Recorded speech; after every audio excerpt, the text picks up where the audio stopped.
Bueno, muy buenas tardes, queridos amigos que no te la cuenten. Aquí una vez más con nuestras entrevistas, esta vez ya con una invitada o una amiga de la casa que ya ha estado otras veces, a la doctora Rosario Lares. ¿Cómo le va, Rosario? Muy buenas tardes. Muy bien, padre, muchas gracias por la invitación nuevamente y saludos a toda la gente que lo ve. Así es. Bueno, Rosario Lares es mamá de 3 hijos, es médico, maestra en salud pública, doctora en bioética, conferencista internacional, autora de 3 libros sobre sexualidad, fundadora y directora de la Asociación Civil Sexo Seguro. Hemos hablado acerca de la educación de la sexualidad y la afectividad ya en la entrevista pasada, en otra entrevista que hicimos el año pasado, me parece. Y este año nos convoca una publicación, Rosario es mexicana, se van a dar cuenta cuando hablo enseguida para los que no la conocían, y me comentó ella, me había llegado de varios lugares, una publicación de parte del Ministerio de Educación, en todo caso corríjame, para adoctrinar a los niños desde muy chiquititos en México. ¿Es así?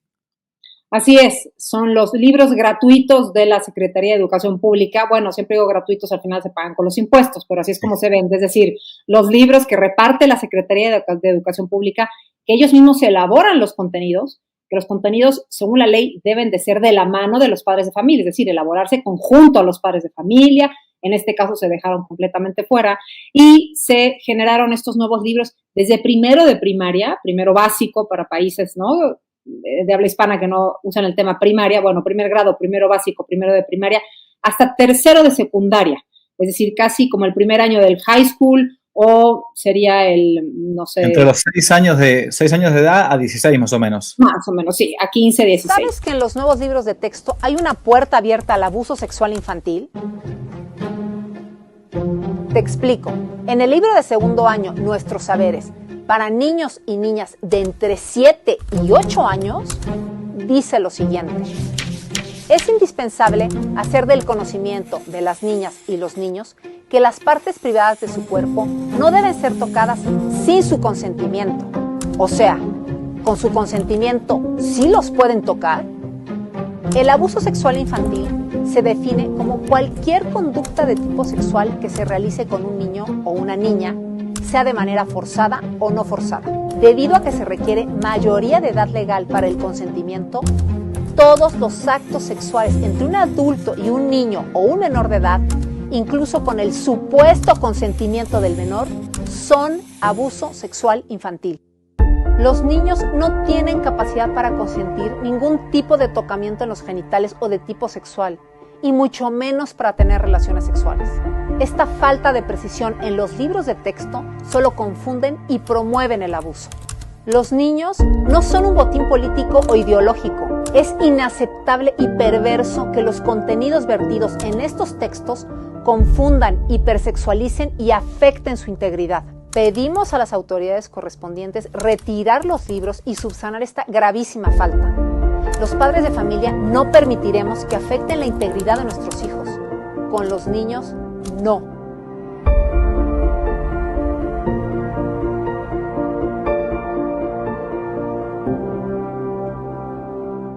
Entonces, son libros nuevos, son libros que, además de que dejaron fuera la mayor parte de matemáticas, la historia la han visto como ellos quieren ver, el tema pues del español, bueno, nos enfocamos nosotros y el análisis que hicimos es desde el punto de vista de lo llamado salud sexual, ¿no? Desde el punto de vista de la sexualidad humana, ¿qué están enseñando estos libros de texto?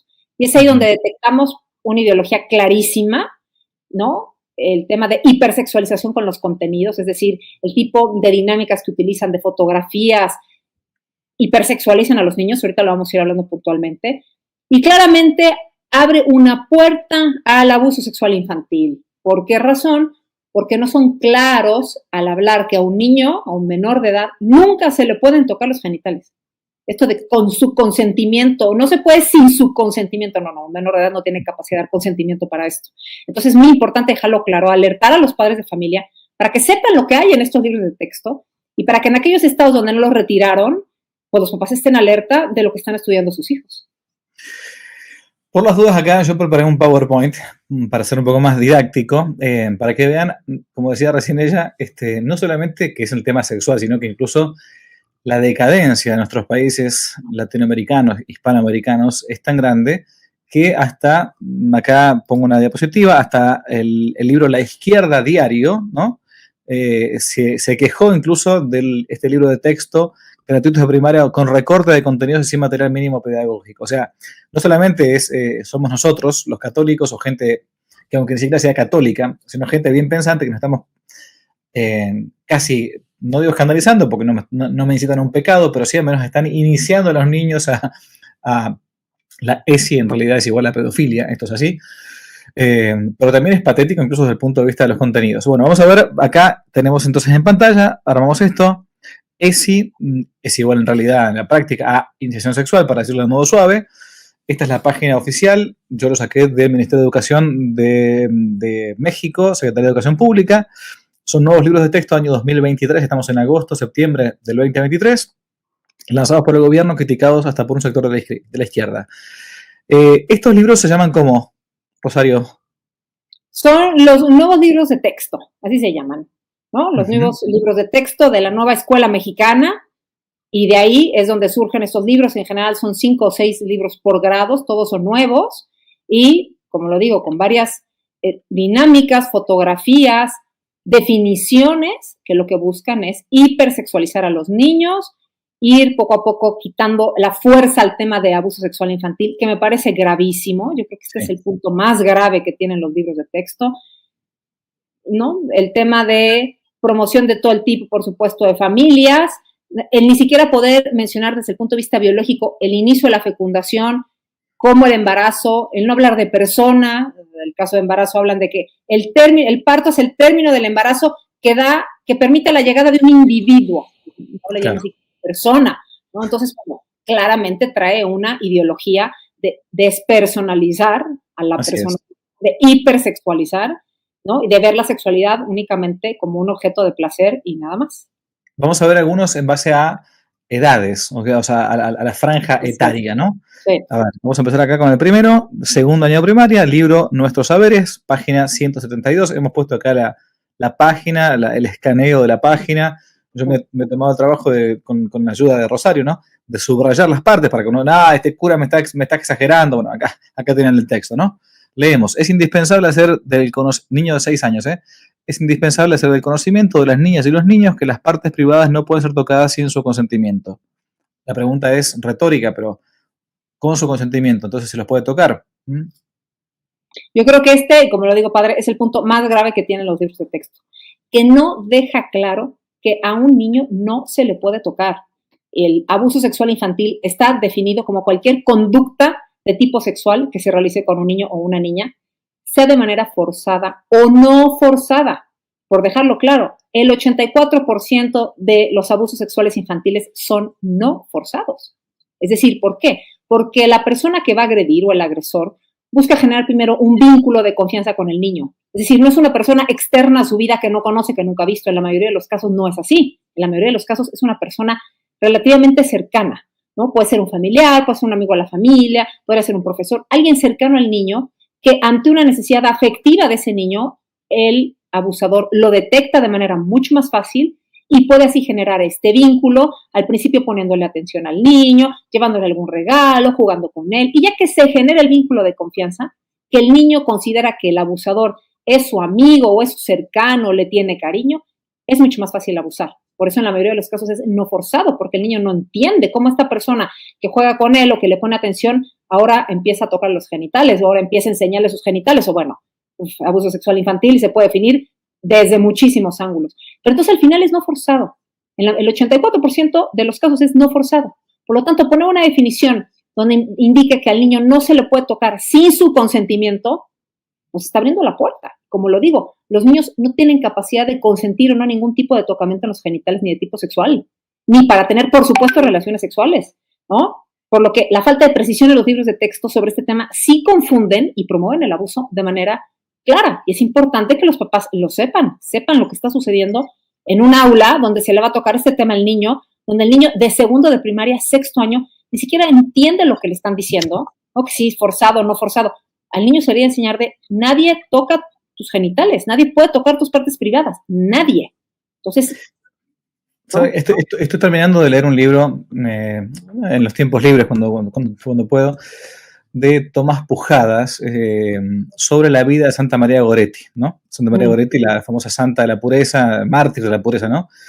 Y uno dice, a ver, Santa María Goretti tenía 11 años cuando a este famoso Alessandro Serenelli, un muchacho de 20 años que vivía en la casa con ella, amigo de la familia, la quiso abusar. Y yo decía, esta niña obviamente tuvo una gracia muy especial para poder aguantar ante ese intento de violación, digamos, ¿no? De parte de este hombre. Pero la educación religiosa respecto del pudor, estamos hablando de que Santa María Goretti muere en 1902, era muy distinta antes. Hoy, cuando nuestros niños están totalmente expuestos, desde muy chiquititos, a todo lo que es estos bailes por internet o en televisión o en las series y todo, claro, la falta de pudor hace que los niños también tengan una barrera menos para poder darse cuenta que una persona mayor quizás está queriendo avanzar, digamos, sobre esto. Antes había como un poco más de, ¿cómo decir?, de fuerzas morales o de fuerzas culturales, digamos, ¿no? Hoy, como decía recién Rosario, un niño difícilmente se resista, no solamente por esto de la confianza, sino también porque no hay una reserva moral de fondo. Entonces, bueno, creen que más o menos la cosa es como sucede en las películas, no sé. Pero esto que plantea ella es indispensable hacer el conocimiento de los niñas y niños que las partes privadas no pueden ser tocadas sin su consentimiento. Es tremendo para un niño de 6 o 7 años, ¿no? Porque, bueno, entonces si lo dejo, un niño no tiene uso de razón todavía del todo para estas cosas, ¿no? Podrá recibir la comunión a los 8 años más o menos, pero no mucho más. No, así es, padre. Efectivamente, no tiene capacidad el niño de entender, sobre todo cuando genera ese vínculo de confianza. Y lo que usted comenta, que es muy claro, el tema de la falta de educación en el pudor, que viene de la mano con educación afectivo-sexual que se debe dar en casa. Es decir, un niño desde los 2, 3 años, 2 y medio, cuando deja de usar un pañal, es cuando el niño empieza a tener, el hombre, el niño varón, empieza a tener conciencia de sus genitales, porque ahora pues tiene que ir al baño, y va al baño de pie, ¿no? Y va al baño y ve que tiene un pene. Esa es la realidad, que un niño que está acostado y que le cabe en un pañal no tiene tanta conocimiento claro como de esto. Entonces, ese es el momento ideal para que los padres de familia, el papá en este caso del niño, es lo ideal que sea el papá hombre, para que se genere además vínculo de confianza del papá con el hijo y le ayude a fortalecer su masculinidad, debe de enseñarle cómo ir al baño, debe de enseñarle que es una parte privada que nadie debe tocar, que su cuerpo es para respetarse y él debe respetar el cuerpo de los demás. Si poco a poco le enseñamos esto a los niños, y lo mismo por la mamá a la niña, la mamá le enseña a la niña cómo ir al baño, le enseña que hay partes privadas que no se pueden tocar, que se cubren con ropa interior. Claro, si la madre se viste enseñando gran cantidad de partes de su cuerpo, es muy difícil que entonces la niña entienda que no se debe vestir así. Si la mamá cuida y se viste con recato, y es decir, vestirse bien, moderno, que se puede ver una femenina y bonita, simplemente no estar enseñando con unas minifaldas, enseñando el ombligo con los escotes. Entonces, si la niña ve esto en casa, es mucho más fácil que ella identifique que uno debe vestirse así. Y entonces, claro, no es lo mismo que alguien te toque la cabeza a que alguien intente tocarte las piernas en la parte de arriba, o que alguien intente, claro, porque la niña empieza a entender y el niño poco a poco que hay partes del cuerpo que nadie puede tocar, que hay un círculo como alrededor, que el escudo protector del pudor hace que el niño identifique esto. Entonces, esos 2, 3 años, cuando uno empieza a hablar de esos temas con los niños, a decirles, si alguien intenta tocar tus partes privadas, tú vienes conmigo en ese momento y yo te voy a cuidar siempre y yo siempre te voy a creer. También hace que el niño no se espere que alguien toque sus partes privadas, sino que aprende a identificar de antemano quién lo mira de una manera tal vez no adecuada, quién intenta acercarse de una manera que no es adecuada. Pero para esto tiene que haberse generado un vínculo de confianza con los papás y la educación fundamental en lo que usted dice, el cuidado y el respeto del cuerpo, que es el pudor. El pudor es un escudo protector de nuestra pureza. Es un escudo protector de mi cuerpo, valgo tanto como persona, que yo no puedo enseñarle a cualquiera mi cuerpo entero, ni partes de mi cuerpo. Ese es en el fondo el tema del pudor. O sea, el pudor es el cuidado que tiene uno por uno mismo. Es decir, valgo tanto que yo no puedo enseñar mi cuerpo por el mundo, ¿no?, a quien lo quiera ver. Esa es la realidad. Y se puede formar en los niños, sí, y debe de venir esa formación en casa. Sí, y debe darse desde los primeros años, que esta es la educación afectivo-sexual, desde los 2, 3 primeros años, que debe darse en casa, así es. Cuando se tiene esta educación y esta formación, y lo digo un poco como para ayudar a los padres de familia a entender el tema de abuso sexual infantil, y se genera un vínculo de confianza entre los papás y el niño, el papá y su hijo hombre, o el papá y la hija mujer, la mamá y la niña mujer, o la mamá y el hombre. Pero cuando se genera este vínculo de confianza, es mucho más difícil que ese niño caiga ante una persona que busca abusar. ¿Por qué? Porque es un niño que si en cariño, hay cariño en casa, no va a ir a buscar cariño con la primera persona que le quiera dar, que sea, aunque sea cercano, un tío, un primo, un pariente, pero al final es extraño, no es su papá y su mamá. Entonces, cuando existe esta vinculación y este cariño afectivo que los niños han recibido, los niños se sienten mucho más seguros de su relación con los papás. Saben que ante cualquier situación van con los papás y los papás siempre les van a creer. Y esto genera, pareciera que no, pero sí genera un escudo protector de alguna manera, que ante un abusador, si es que los papás están pendientes cuidando al niño, el abusador evita acercarse porque sabe que es un niño que está cuidado y sabe que es un niño que no necesita cariño físico de otro lado. Es decir, va a ser mucho más difícil que pueda engancharse con el abusador. No sé si me explico. Sí, sí, perfectamente. Son como algunos tips que podemos dar para prevenir el abuso sexual infantil, pero que tienen que quedarse en casa y que los papás tienen que hacer conciencia de este tema. ¿Por qué? Porque cuando no se hace conciencia ante este tipo de situaciones de los libros, es mucho más fácil que el niño sienta confusión y entonces, pues sí, mi consentimiento, bueno, pero si yo quiero, o entonces, y lo vemos, por ejemplo, padre, no nada más en niños pequeños, lo digo también en chicas que están entrando a la adolescencia. ¿Cuántos casos hemos visto de niñas de 13, 14 años que tuvieron relaciones sexuales con gente mayor, me refiero más de 30 años, y que al principio ellas creían que ellas eran responsables, que sí había una relación de amor, que no tuvieron capacidad de dar el sí o el no? Es decir, aunque hayan dicho que sí querían, pasan los años y cuando llegan a la adultez dicen, es que yo nunca quise. Es que, ¿cómo? Si yo era una niña, yo no tenía capacidad para decir sí o no. ¿Por qué no estaban mis papás ahí? ¿Por qué nadie me dijo? ¿Por qué no me cuidaron? ¿Cómo al final en la edad adulta, cuando surgen estas situaciones durante la adolescencia, ni se diga en la niñez, pero también en la adolescencia, siempre surge en la edad adulta este sentimiento de mis papás no me cuidaron? ¿Por qué nadie me lo dijo? ¿Por qué no me dijeron que no era el momento? Porque no es el momento. Esa es la realidad. La adolescencia no es... Lo que dice de la falta de afecto, ¿no? O sea, eso yo nunca lo había pensado. O sea, ¿cómo...? Porque al final de cuentas, un abusador sexual, o abusador en general, es una especie de depredador, digamos, ¿no? De cazador que va buscando qué presa le es más fácil, digamos, ¿no? Un muchacho, una muchacha con una afectividad bien ordenada, que sus papás lo quieren, que lo abrazan, o que varón o mujer, sea el papá o mamá, ¿no?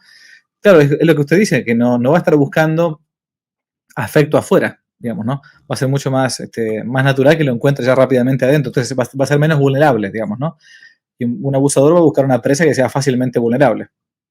Eso se ha visto. Mire, los estudios que hemos podido leer del tema de abuso sexual infantil queda muy claro. Los niños que están en situación de vulnerabilidad, con los papás separados, que se les pone poca atención, que se les deja solos en la tarde, que se les deja con cuidadores, que es decir, que los papás no están cerca con un vínculo de amor fuerte entre el papá y la mamá, con el cuidado hacia los hijos, con el abrazo que los niños necesitan, cariño físico, esto lo digo mucho, a los niños hay que abrazarlos, los papás hay que besarlos, hay que decirles que los queremos, que sientan el cariño físico que es tan importante. La piel es el órgano más grande del cuerpo, bueno, y la cantidad de hormonas positivas que se producen cuando un niño es abrazado por sus padres de familia, todo esto genera el vínculo emocional con los padres y hace que el niño se sienta mucho más seguro de sí mismo. Y sobre todo si se le explica que hay partes privadas, que nadie puede tocar, que nadie puede ver tampoco, entonces el niño aprende a raparse. Es que nadie me puede ver, es que esta parte es mía, es privada, y me tapo y me cubro y me cuido. Entonces alguien se acerca y yo digo, ¿y por qué me quiere tocar el abdomen, por ejemplo? ¿Por qué me quiere tocar la panza esta persona así? Y ahí pueden empezar a identificar, pero si no lo saben es mucho más difícil que un niño lo identifique. Pues, ¿cómo generamos como padres de familia niños que sean mucho más seguros de sí mismos, que no falte este cariño en casa? Por supuesto, nosotros estar atentos todo el tiempo, pero también tenemos que alertar a los niños sobre este tipo de situaciones y sobre todo el decirle, siempre te voy a creer a ti, porque lo que sucede con muchos niños que sufren el abuso es que tienen temor que nadie les crea, que piensan que se lo van a decir en casa el adulto que ya les dijo, pues nadie te van a creer, y dicen, pues es que nadie me va a creer, es que mis papás no creen, es que fue mi culpa, es que yo lo provoqué. Entonces decir, oye, no, siempre vienes conmigo y yo te creo todo a ti, que eres mi hijo, y siempre te escucho y estoy aquí para ti, y ante cualquier situación tú vienes y me avisas. Todo eso genera esta red de mucho mayor confianza que hace de inicio que un abusador se aleje, porque el abusador sí está buscando niños o adolescentes vulnerables. Al parecer, el gobierno mexicano no está tan de acuerdo con nosotros. Entonces dijimos que en segundo año de primaria, o sea, niños de 6 o 7 años, ya se está aplicando, se está bajando esta línea, ¿no?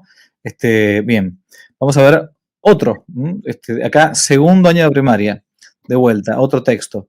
De vuelta a nuestros saberes, página 192, identidad de género, texto, leo.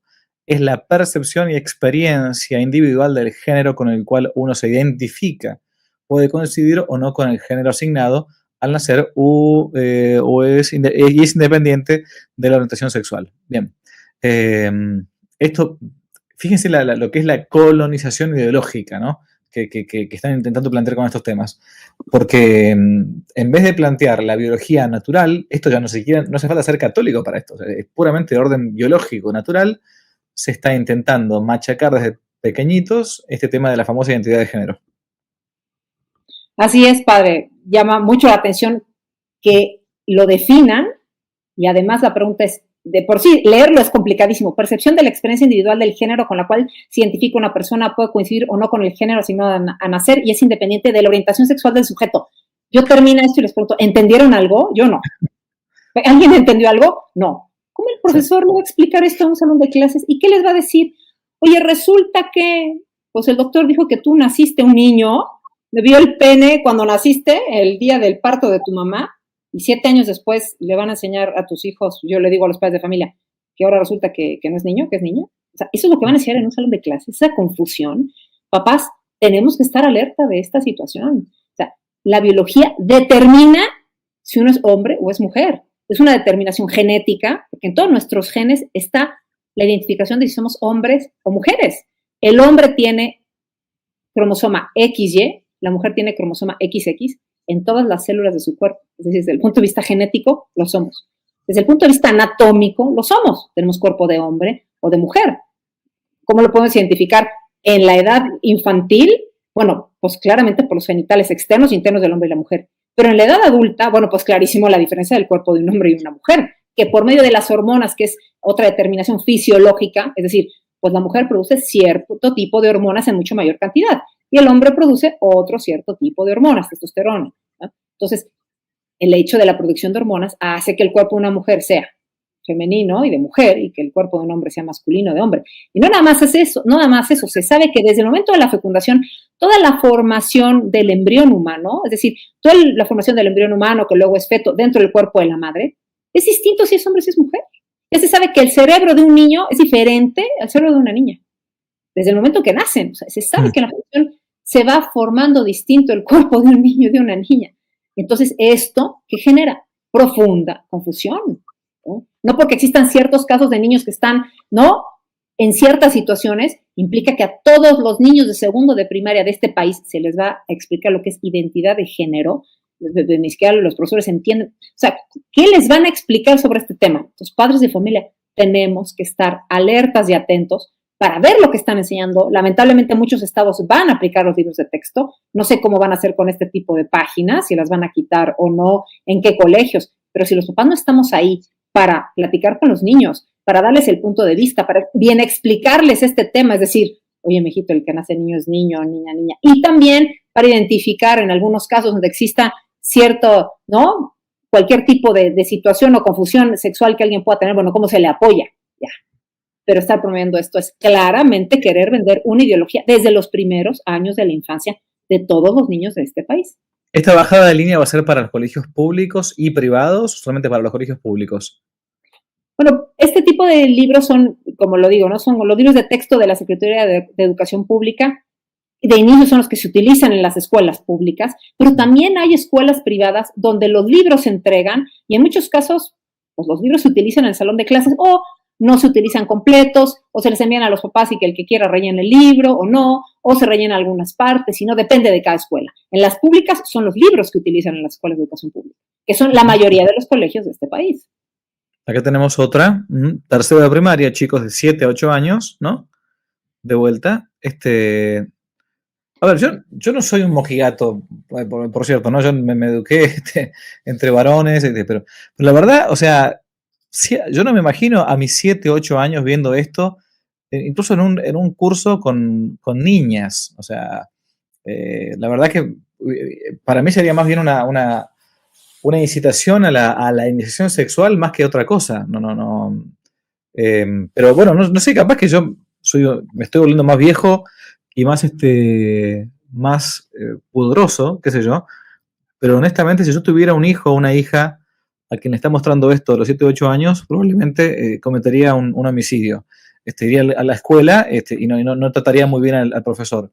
No sé, honestamente. O sea, no ¿qué sé. le digo? Es que son imágenes que para empezar un niño de tercero de primaria que tiene 9 años no tiene por qué verlas. Esos son Exactamente. genitales externos de un hombre, el pene de ese tamaño, y, Sí. ¿no? La irrigación es de un hombre de 20 años, me refiero, Claro. bueno, ni siquiera de 18, de 20, es decir, de una persona en la edad adulta. Lo mismo que los genitales de la mujer, son genitales de la edad adulta, ¿no? No son genitales de un niño de 9 años. ¿Por qué enseñarles con ese tipo de imágenes? Esa es la pregunta. No es el hecho que se enseñe, porque puedo enseñarles que es muy fácil. En una clase de biología tú enseñas cuál es el aparato reproductor, como enseñas cualquier otro, con un dibujo sencillo, el niño lo entiende y ya lo aprendió. Es todo, no necesita más en ese momento.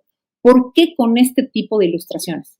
Y no nada más eso, ahorita va a pasar la siguiente diapositiva, donde es qué dinámicas hacen, ¿no? Esta es la ilustración. Esta de acá. Ah, no, falta una más. Y después, si quieres, regresamos a esta. A ver si no, hacia adelante. No sé cuál será. Se me pasó no, entonces. Hay una más. Es que en quinto de primaria, aquí está. Esta de acá. Ahora, en quinto de primaria, niños entre 9, 10, 11 años, le diría yo, hay un proyecto para realizar una erección y eyaculación del hombre. Proyecto para niños y niñas. Es decir, ¿cómo hago el modelo para ver que el pene de la erección y eyacula? Digo, pero ¿qué necesidad de hacer un modelo en niños tan chicos de esta edad? Cuando, ¿qué estamos esperando? Que con ese modelo los niños van a preguntar, ¿y cómo sufre erección? O sea, que ¿cómo sucede que el pene del hombre, ¿no? Tiene erección. Y la misma pone a explicar. Pues por la excitación sexual. No sé qué. Oigan, pues probemos, ¿no? Pues vamos a ver cómo funciona.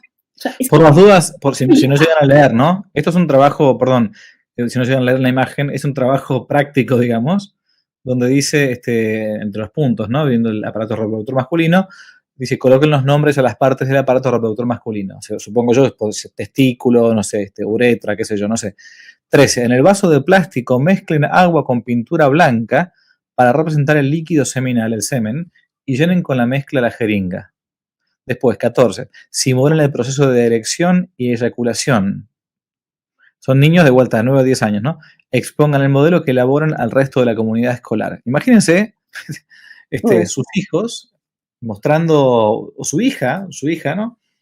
Haciendo de 9 años, haciendo el simulacro de una erección de un pene con la eyaculación y con el semen a esa edad. Yo la verdad que no sé si, reitero, me estoy poniendo viejo quizás, no sé, pero no soy un mojigato, pero es para pegarle un tiro. La verdad que es para pegar un tiro. Es que es la búsqueda de generar esta falta de cuidado como en la intimidad de cada quien. Esto es un tema personal. Yo lo digo, ¿pueden haber niños, por supuesto, de 9 años que tengan estas dudas? Claro que sí, pero es que es un tema que se ve en casa. Es decir, en casa es donde se debe abordar con cada hijo. Si un niño de 9 años tiene una pregunta, oye, papá, pero ¿cómo se pone duro el pene? Esa es la pregunta que van a hacer. ¿El papá se lo debe explicar? Pues sí, claro, se lo debe explicar. Sí, pero a solas, en la intimidad, conociendo al niño. Es decir, este es un tema vinculado al respeto, a la dignidad del cuerpo. No es un tema para tocar en clase como si fuera recítame el abecedario. No es así. Este tipo de dinámicas lo que busca es desensibilizar a los niños sobre estos temas. Es decir, que vayan perdiendo, como le decíamos, poco a poco el pudor, que cada vez les importe menos hablar de este tema. Al final, lo que logra es hipersexualizarlos, lo sabemos. Entonces, con este tipo de dinámicas, ¿cómo no esperan que si el niño en quinto de primaria ya está haciendo maquetas de una erección, que después él va a querer probar en su cuerpo, saber cómo se pone duro? Si ya lo vi en la clase, claro que lo quiero probar. Y después de eso, quiero ver cómo eyacula. Es que sí, claro, y después de eso, si tienen relaciones sexuales a los 14 años, no se espanten, es que es el camino que estamos siguiendo. ¿Y qué consecuencias tiene tener relaciones sexuales a los 14 años? Puras consecuencias negativas en la vida de una persona. La posibilidad de un embarazo antes de tiempo, que no tiene por qué llegar a esa edad, el aumento de infecciones de transmisión sexual, toda la parte emocional de lo que implica sobre todo en la mujer, otras conductas sexuales de riesgo que van de la mano con este tipo de situaciones de relaciones sexuales a corta edad, aumento de consumo de alcohol, tabaco, drogas, deserciones escolares, aumento de conductas delictivas. O sea, ¿qué gana alguien teniendo relaciones sexuales en esa etapa de su vida? Nada. Y estos libros, en vez de buscar que el niño se cuide, se proteja, existe el pudor, el respeto de cada quien, yo no tengo por qué, niña, de 9 años en un salón de clases, ver cómo mis compañeros están hablando de la erección. Yo no tengo por qué estar escuchando eso. Eso tal vez no pasa ni por mi cabeza. Y no pasaba por mi cabeza, pero como lo toqué en el salón de clases, ya me genera la duda. Es lo que pasa. Entonces, por eso digo, la educación afectivo-sexual tiene que darse en casa. Los padres de familia tienen que estar capacitados en este tema, que es nuestra responsabilidad saber cómo hablarles a los hijos de esto. Y efectivamente, si un niño a los 8 años o a los 9 tiene dudas sobre una erección, claro que el padre de familia se lo puede explicar a solas, en la intimidad, en la confianza, de una manera sencilla, sin mucha explicación, pero que al niño le tranquilice la duda y que le permita ir reflexionar y si en un tiempo más tiene otra duda, volver con el padre de familia, pero no exponerlo de esta manera en una aula de clases. A ver, acá tenemos unas más. Este de acá, ¿no? ¿Qué es el abuso sexual? Lo que hablábamos antes, ¿no? 8 o 9 años. Sí. Se efectúa cuando una persona de... acá se me pasó. De la misma o mayor edad, dice, obliga a otra, en este caso, a una niña o a un niño, a tener contacto sexual por medio de caricias, besos, tocamientos o cualquier otro medio no deseado de contacto físico, ¿no? O sea, si uno le permite, es lo que hablábamos antes, si un niño, una niña, pequeños, le permite a un adulto esto, entonces, porque creo que van hacia esto, van a una especie de legalización de la pedofilia, ¿no? Claro. Me parece. No, así es. Porque nuevamente dice, si obliga, ¿no? Es cuando un niño se ve obligado. ¿Y si no está obligado? Por eso lo digo. Claro. Y si no está obligado, y si él dio su supuesto consentimiento, y lo digo entre comillas porque no pueden dar consentimiento. Es decir, este es un tema de no. No es de, bueno, podría ser, no. Un niño, nadie tiene que tocar sus genitales. Y de un adolescente tampoco. Es que esto debería de quedar claro. Yo no sé por qué, padre, hemos llegado al ridículo de tener que discutir por qué un niño de 14 años puede o no tener relaciones sexuales con alguien de 25, o con alguien de 30, o con alguien de 19. Es decir, ¿qué está pasando? Que hemos llegado a este nivel que entonces los libros de texto se permiten este tipo de definiciones que solo generan confusión y que claramente abre la puerta al abuso sexual infantil. El hecho de decir, si es forzado, sin su consentimiento. Es que no fue forzado y sí hubo disque consentimiento porque el niño no supo qué hacer. Entonces ya no fue abuso. Es que hacia allá va. Tenemos como padres de familia que abrir los ojos en este tema. Bueno, si hemos llegado a discutir si un embrión es persona, no entiendo por qué no deberíamos discutir en este mundo de locos si es consentimiento o no un chico de 6, 7 años con un mayor. Acá tenemos otra más. Cuarto de primaria, de vuelta. Estamos hablando de los libros de textos de nuestro amigo AMLO, ¿no? Bien. Del gobierno actual. Salud, que dice ¿qué más? La salud sexual, dice ¿qué es? Es que se tenga la posibilidad de tener experiencias sexuales sin que haya discriminación o violencia, ¿no? O sea, ya un niño de 8 o 9 años debe estar de acuerdo con que, la experiencia sexual, si no hay discriminación o violencia, entonces está metido ya dentro de tu ámbito de acción, ¿no? Yo le digo, y se lo digo a los padres de familia, ¿por qué una niña de 9 años tendría que estar escuchando en el salón de clases el vivir o no experiencias sexuales? ¿Qué experiencia sexual tiene que tener alguien de 9 años?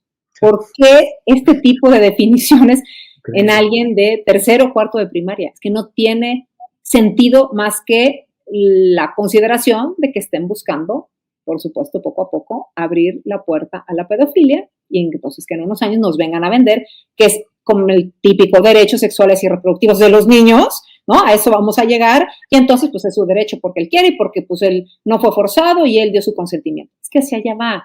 Este tipo de definiciones, este tipo de dinámicas solo hipersexualizan a los niños y hacen que se vaya desdibujando poco a poco la línea tan clara que tiene que haber del respeto al cuerpo, del a mí nadie me toca, de yo me vinculo con mis padres de familia, del afecto, cariño afectivo que todos necesitamos, sobre todo en la primera infancia, me lo deben proveer mis padres, mi papá y mi mamá es quien a mí me deben de abrazar, de besar, de decirme que me quieren, de estar conmigo, no un extraño, un adulto, no, tienen que ser los padres de familia y aquí es donde tenemos que retomar lo que implica ser padre de familia en este sentido, es decir, dedicarle tiempo a los hijos, pero tiempo y con cariño, y hablarles bien, y escuchar sus inquietudes, y abrazarlos, y estar con ellos, y eso es lo que va fortaleciendo el vínculo con los padres, eso es lo que va fortaleciendo la seguridad de ese niño, que puede entonces de manera mucho más clara poner freno a todo esto en el entorno de una familia donde se le esté apoyando en estos temas en contra de lo que nos quieren vender los libros de texto. Estaba mirando al final, que acabo de poner la diapositiva, que esto dice, en filosofía se dice que la naturaleza aborrece el vacío. O sea, todo espacio vacío tiende a ser llenado, ¿no?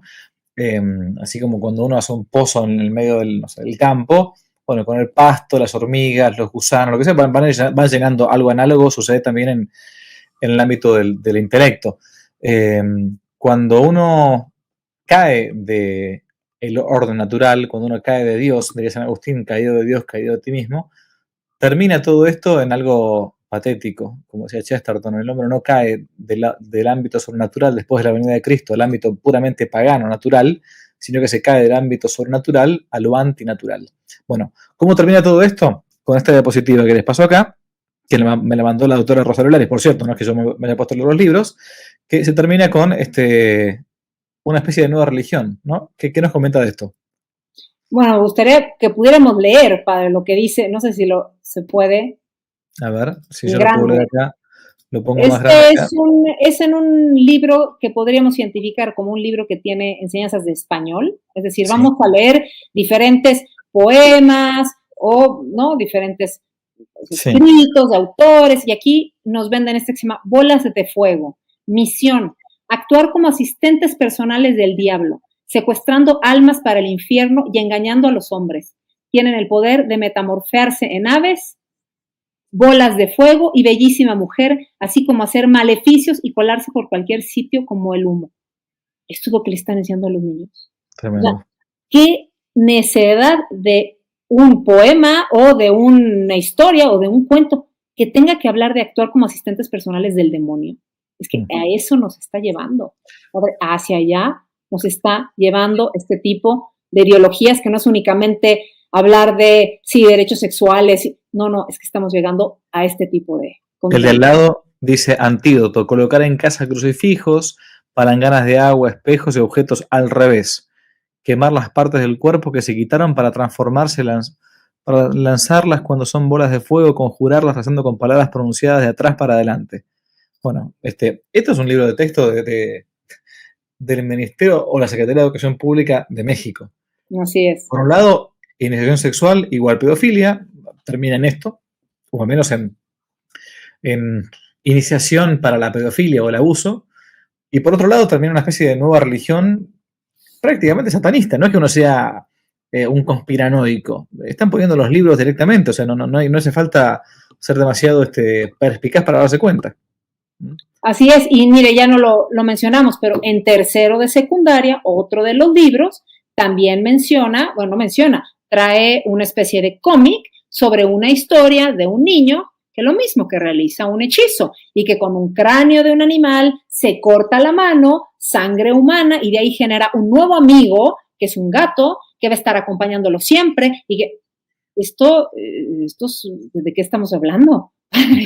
¿No? Enseñar a los niños el tema de los hechizos, de hacer maleficios, ¿no? Que luego el gato ataca a los padres. No, una cosa en el libro de tercero de secundaria, libro de texto gratuito.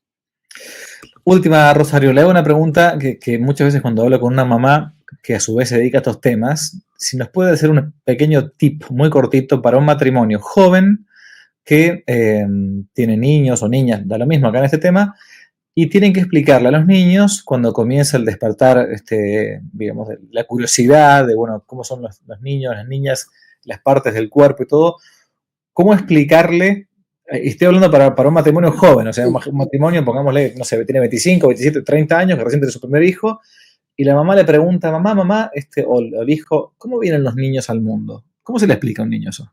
Bueno, yo creo que siempre a los niños hay que explicarles las recomendaciones de lo que ellos ven a lo que ellos no ven. Es decir, generalmente la primera pregunta podría ser, al ver a una mujer embarazada, ¿no? Mamá, ¿qué tiene esa mujer ahí? ¿Por qué tiene esa panza, esa guata? ¿Por qué está gorda? ¿Qué tiene? Bueno, es que ahí dentro está su bebé. Entonces, una respuesta cortita. Y el niño reflexionará y dirá, mamá, ¿y por dónde sale ese bebé? Claro. Bueno, entonces ahí es la primera explicación. Nace por parto, que es un agujerito que tiene la mujer en la parte de abajo, por ahí pues se hace grande, por ahí sale otro, se les corta la panza y sale el bebé. Pues las dos formas, bueno, el parto primero porque es la natural y es la que más niños nacen y luego la cesárea. Y el niño preguntará, ¿y por dónde nací yo? Bueno, pues por parto, por cesárea. Muy bien. Ya, ahí simplemente se le explicó al niño. Pero el niño va a reflexionar hacia lo que él no ve. Pero mamá, ¿cómo entró el bebé? ¿Cómo era antes? Es lo lógico en la reflexión del niño. Ahí es donde viene la explicación.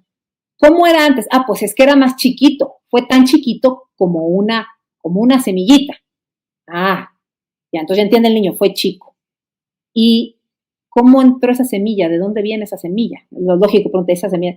Aquí es muy importante hablar de la presencia del hombre. ¿Por qué? Porque pues para el niño que ve una mujer embarazada, que nace del cuerpo de la mujer y que la mujer lo cuida, el hombre todavía no tiene ninguna relación real en su vida, ¿no? Así como es mi papá, sí, pero él, ¿qué tuvo que ver en que yo llegara? Es un poco como la reflexión. Entonces, muy importante decir, la mujer tiene una semilla que se junta con una semilla del papá y de ahí inicia la vida del bebé. Ya. Y entonces el niño, la siguiente pregunta será, ¿y cómo entra la semilla? ¿Cómo vino esa semilla? Claro, ¿cómo llega la semilla? Entonces ahí es donde se le explica, mamá, ¿y esa semilla cómo llega? Porque puede empezar por un beso, sería muy lógico, nos besamos y pasa una semilla, ¿no? Bueno, con el pene del papá se pone dentro de la vulva de la mamá y ahí se junta. Ok. Y yo siempre les digo el plus, cuando uno ama a la otra persona, porque eso se hace porque uno ama. Y la gente que ama, pues se compromete y están juntos. Entonces debe ser, pues cuando uno se casa. Y entonces qué bonito que haya amor del papá y de la mamá. Y entonces puede llegar ese hijo. Ahí ya le explicamos al niño lo que es una relación sexual, punto. No necesita saber más. Ahora, lo importante es que ese niño con el paso del tiempo va a seguir teniendo curiosidad de las cosas. Y si se ha respondido siempre, si se ha dado respuesta a las dudas de este niño, va a volver con su papá o con su mamá. A ver, mamá, pero, ¿cómo el pene? ¿Cómo? Pues ya se le explicará un poco más. Mamá, pero la mujer pero ¿es por donde la mujer hace pipí? No, mi vida, las mujeres tenemos 3 agujeritos. ¿Cuáles? Pues uno se hace pipí, otro es por donde nacen los bebés y otro por donde se hace popó. Ya. O sea, es simple. ¿Cómo les explicamos de manera muy sencilla a los niños algo que tienen derecho a saber? Porque eso sí parto. Un niño que pregunta es porque tiene duda y tiene derecho a una respuesta. Decirle a un niño de 5 o 6 años, eso no es para tu edad, cuando crezcas te explico, el niño no va a volver. Y va a ir a preguntárselo al vecino, al primo, al amigo, y ya se perdió esa oportunidad de vincular con él y de que existe ese vínculo de confianza, decir, oye, mis papás siempre me atienden, siempre me escuchan, siempre me responden, entonces regreso con mis papás. Entonces, claro. Ahí irán, y si a los 9, 10 años un niño llega con una pregunta sobre una erección, claro que hay que explicarle, pero existe un contexto de educación sexual, de educación afectivo-sexual, es decir, no es aventar la información en un salón de clases, es a cada niño que va teniendo ciertas preguntas, el papá y la mamá le van respondiendo en un entorno de cuidado, de intimidad, de vinculación, donde también es importante decirle al niño, o a la niña, esto que te platico, no se lo cuentes a nadie más. Si tienes dudas, ven conmigo, pero deja que los demás papás lo platiquen con cada niño, no llegues tú a platicar. Entonces también el niño entiende que tiene que ser cuidadoso con lo que dice, que ese es un tema personal, que es un tema que tiene derecho a saber sí, pero que también los otros niños tienen derecho a que sus padres se los platiquen. Entonces, eso va generando un entorno de vinculación con los niños. Y esa vinculación permite que el niño del día de mañana, que sea adolescente, se vuelva a acercar con los papás. Oye, mamá, yo leí esto, oye, mamá, yo tengo esta duda, oye, cuando te casas, oye, pero no sé qué. Y pues uno con el papá irá respondiendo en la medida de lo que uno puede. Cuando uno no puede responder, yo siempre les digo, el que no sepa qué decir, no sé ahorita qué decirte, déjamelo averiguo y después te contesto. Pero siempre responder algo. El decirle, eso no es para tu edad, o porque uno le da vergüenza decir, ahorita no te contesto, nada más rompe o va lastimando ese vínculo emocional. En cambio, el decirle, en este momento no lo sé, déjame averiguo y te respondo, el niño se da cuenta que el papá le presta atención, que su pregunta es importante y por eso el papá o la mamá van a ir a investigar sobre algo que preguntó el niño y que después va a recibir una respuesta. Entonces, así los invito a los padres de familia que lo hagamos, ¿no? Es un tema para platicar en casa desde la primera infancia, y como lo digo, desde 2, 3 años, de explicarle al niño que nadie lo pueda tocar, que sus partes son privadas, que ante cualquier situación vengan con los padres de familia, que debe taparse, que nadie lo puede ver. Este entorno de pudor y de cuidado a mi dignidad y a mi persona. Y después, poco a poco, irán llegando las preguntas, y es normal que un niño de 5 o 6 años tenga preguntas de sexualidad. Claro que les puede preguntar, pero en este entorno de intimidad, de cuidado, en casa respondido por los papás, siempre con un abrazo, con un beso, te quiero mucho, siempre puedes venir a mí para cualquier duda, aquí voy a estar para ti. El niño va a regresar y no va a ir a preguntárselo al maestro ni va a gritarlo en el salón de clases, pero hay que generar ese entorno en casa. Así es. Bueno, muchísimas gracias. Ha sido esto entonces, hablando un poco con la doctora Rosario Laris. Sigan la página de ella, es sexoseguro.org, también con su canal de YouTube. ¿Por qué? Porque es muy clara para hablar, habla sin pelos en la lengua, a su vez es mamá, habla desde la salud pública, entonces conoce el tema. Y para el resto de la gente, sepamos que el tesoro más grande, dice el Salmo que son flechas en manos de un guerrero los hijos de la juventud, ¿no? Son como el patrimonio, es lo que uno deja al final, los que tienen la vocación matrimonial, lo que deja a este mundo. Y por eso es lo más sagrado a nivel natural que seguramente alguien puede llegar a dejar. Y por eso nos preocupamos de estos temas. Porque uno dirá, bueno, ¿por qué hay que estar hablando de estos temas? Porque nos están imponiendo. Entonces no queda otra opción que salir en defensa de la verdad y también en defensa de los que somos católicos o cristianos en general de la propia fe. Doctora Rosario Laris, muchísimas gracias por el tiempo. Pues muchísimas gracias. Y padre, quiero aprovechar de invitarlos a que descarguen mi último libro, se llama Abrazo de Amor, el privilegio de educar en una sana sexualidad. Es un libro amplio para padres de familia sobre estos temas. Habla de muchos otros, de consecuencias del aborto, de la anticoncepción, la paternidad responsable, pero tengo 4 apartados que hablan específicamente sobre educación afectivo-sexual para los hijos, cómo hablar de estos temas. Ahí lo estoy mostrando en la pantalla. Perfecto, es un libro gratuito, se descarga, pueden bajarlo en un iPad, en una computadora, en un celular, es para que todo el mundo lo lea, para padres de familia. Perfecto. Bueno, doctora Rosario Laris, muchísimas gracias por el tiempo, Dios les bendiga mucho. Gracias a usted, padre. Saludos a todos, doctor. Adiós. Adiós. Si les gustó el video, aparte de suscribirse, activar la campanita y comentar, en la descripción de este video se van a encontrar con el link de la plataforma Patreon, un modo concreto de apoyar este apostolado que intenta hacer una contrarrevolución cultural y espiritual. Dios les bendiga y que no te la cuenten.